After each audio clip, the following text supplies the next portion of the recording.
बिस्मिल्लाहिर्रहमानिर्रहीम। मैं कई दिनों से सोच रहा था, ज़िंदगी मौत का तो पता नहीं होता, लेकिन ये कुछ बातें हैं जो मुझे बड़ी हिट करती हैं, क्लिक करती हैं। अफ़सोस होता है। हमारे अहले सुन्नत बिरादरान एक वाक़या बयान करते हैं कि हज़रत उमर रज़ी अल्लाह अन्हु ने हज़रत उम्मे कुलसूम बिनते फ़ातिमा ज़हरा से शादी की।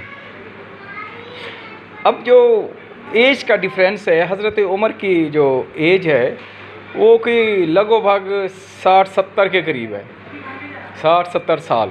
और हज़रत उम्मे कुलसूम बिनते फ़ातिमा ज़हरा की जो उम्र बनती है वो 8 हिजरी या 9 हिजरी में पैदा हुई, तो मुश्किल से 5-6 साल। अब मुझे ये बताएं, मैं इसके और किसी उसमें नहीं जाता कंटेक्स्ट में, अगर ये सच है, क्या ये जुल्म नहीं है? क्या ये ज़्यादती नहीं है कि एक 5 साल की बच्ची से अल्लाह के बंदे 60-70 साल का बूढ़ा शादी कर रहा है और इसको लोग फ़ख्र से बयान करते हैं? अगर ये सच है तो ये शर्मनाक फ़ेल है, अगर ये झूठ है तो खुदारा ऐसी बातें ना क्या करो। लेकिन पिछले दिनों मैं देख रहा था, आप लोग ऐसे भी हमारे मुहद्दिसीन हैं, या तो उनमें अक्ल नहीं है या वो सोचते नहीं हैं कि आप 21वीं सदी में बैठे हैं जहाँ हर बात का तज्ज़िया किया जाता है। उस्वे रसूल सल्लल्लाहु अलैहि वसल्लम एक रोशन मीनारा है, उस पर चल के इंसानियत फ़लाह पा सकती है। लेकिन आप कहते हैं जी नबी पाक ने 6-7 साल की उम्र थी हज़रत आयशा की जब उसे निकाह किया, और 8-9 साल की उम्र में रुखसती की। कभी आप गौर करें कि 55-53 साल का आदमी 8-9 साल की उम्र की बच्ची के साथ शादी करे, ऊपर से फिर आप मुख्तलिफ वाक़यात बताते हो, खिलौने खेलती थी, फ़लाँ करती थी, ये करती थी। मुझे ये बताएं कि ये रसूलुल्लाह सल्लल्लाहु अलैहि वसल्लम की तारीफ़ हो रही है या उम्मुल मोमिनीन हज़रत आयशा की शान में इजाफ़ा हो रहा है? दोनों के लिए एक बात गलत बात है। खुदा के लिए भी कुरान कहता है ताकिलू तदब्बरू, लेकिन लगता है कि मुसलमानों ने इन दोनों चीज़ों से हाथ धो के बैठे हैं।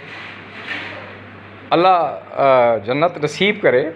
परवेज़ अहमद साहब की, परवेज़ी एक बहुत बड़ा हमारा एक मकतब फ़िक्र रहा है अयूब खां के ज़माने में।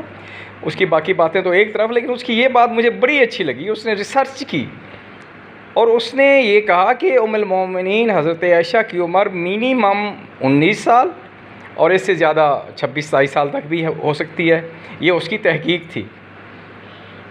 और फिर मैं पिछले दिनों एक क्लिप देख रहा था मौलाना तारिक जमील जैसी हस्ती का, जिसका मैं बहुत ही दिल से एहतराम करता हूँ। वो बहुत बड़े आलिम हैं और बड़े मुहिब्बे अहले बैत भी हैं, एक आला इंसान है। लेकिन वो कह रहे हैं कि उम्मुल मोमिनीन हज़रत आयशा रज़ी अल्लाह अन्हा फरमाती हैं कि जब नबी पाक फौत हुए तो उनका जो सर था वो मेरी छाती और गर्दन के दरमियान था। अब बताएं, ऐसी बातें तुम लोग कहते हो? क्या मेरा रसूल ऐसा था? मैंने जो तारीख़ पढ़ी, मैंने जो किताबें देखी, वहाँ तो ये कि हज़रत अली का वो था की गोद थी और सैयदुल अंबिया का सर था, और जनाब सैयदा भी वहाँ मौजूद थी, फ़ातिमा ज़हरा। मुझे समझ नहीं आती यार, आप लोग कर क्या रहे हैं? ऐसी आपकी बातें हैं कि मुझे शर्म आती है कि आप इनको फिर जस्टिफाई करते हैं और ऐसी इधर की मारेंगे उधर की मारेंगे। एक और हदीस है, सही बुखारी की हदीस, मैंने ख़ुद पढ़ी है। उसमें एक साहब लिखते हैं कि उम्मुल मोमिनीन हज़रत आयशा फरमाती हैं कि हमारा एक छोटा सा हुजरा था, नबी पाक सल्लल्लाहु अलैहि वसल्लम, अंधेरा था, जब वहाँ आते तो उनकी इतनी रोशनी होती थी उनके आने से कि मैं सुई भी तलाश कर लेती थी।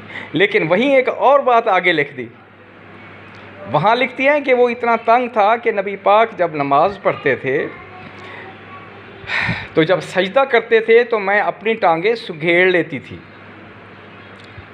जब खड़े होते थे तो मेरी टांगों को टच करते हुए खड़े होते थे और मैं टांगें फैला लेती थी। इस पर कभी गौर किया है? ये जो एडिशन किया गया है, हमेशा मैंने जो क्रिटिकल स्टडी की है, अहदीस में इतनी ज़्यादा एडिशन और सब्ट्रैक्शन की गई है कि असल अब बयान करनी होती है, साथ एक गलत बात बता देते हो, उसको भी ज़ाहिर के लोग बयान करते हैं।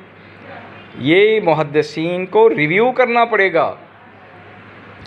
आप शायद सही बुखारी का अगर पहला सफ़ा पढ़ें तो इमाम बुखारी लिखते हैं, जो कि 200 साल बाद उसने ये तदवीन की, अहादीस की कलेक्शन की। वो कहता है 6 लाख अहादीस में से उसने ये 5000 अहादीस चुनकर कुरान मजीद का अपना सही बुखारी का हिस्सा बनाया। बाकी तो इसी की कंटिन्यूएशन है, बाकी सियासत जो है। लेकिन आप लोग जो हमारे मुहद्दिसीन हैं, जो पढ़े लिखे लोग हैं, वो कुरान मजीद की रोशनी में अल्लाह के रसूल को समझे। लेकिन वो कुरान भी नहीं समझ सकते, क्योंकि कुरान मजीद में मुहावरे हैं, कुरान मजीद में ज़रबुल मिसल हैं। कुरान मजीद ख़ुद कहता है कि मुझे समझने के लिए रासिखून फिल इल्म की तरफ मुतवज्जे हो जाओ।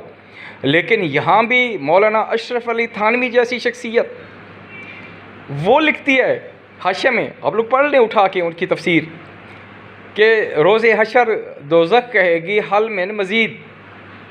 इस पे अल्लाह ताला अपनी पिंडली उसमें डाल देगा और वो सुकून में आ जाएगी। मुझे ये बताएं कि इस तरह आपने तौहीद की भी तौहीन की कि अल्लाह तबारक ताला को महदूद कर दिया, उसकी पिंडली बना दी, फिर अल्लाह को पार्शल दोस्ती बना दिया कि उसने दोज़ख में डाल दी। अब बताएं, ये सारी बातें जो मैं कर रहा हूँ, मैं किसी तासुब की बयाना पे नहीं कर रहा हूँ, मैं किसी नफ़रत की बिना पे नहीं कर रहा हूँ, लेकिन मैं तुम लोगों को दावत देता हूँ कि अक्ल इस्तेमाल करो और तदब्बुर करो। कुरान मजीद को समझना है तो बग़ैर तासुब के समझो। ये जो बाद में हदीसें घड़ी गई, पार्शल सच पार्शल झूठ, और कुरान मजीद की तफसीर उन लोगों ने लिखी जिनका ना अरबी से ताल्लुक़ था, ना उनका कोई पस मंज़र था, तो उन्होंने तफासीर में भी यही चीज़ की।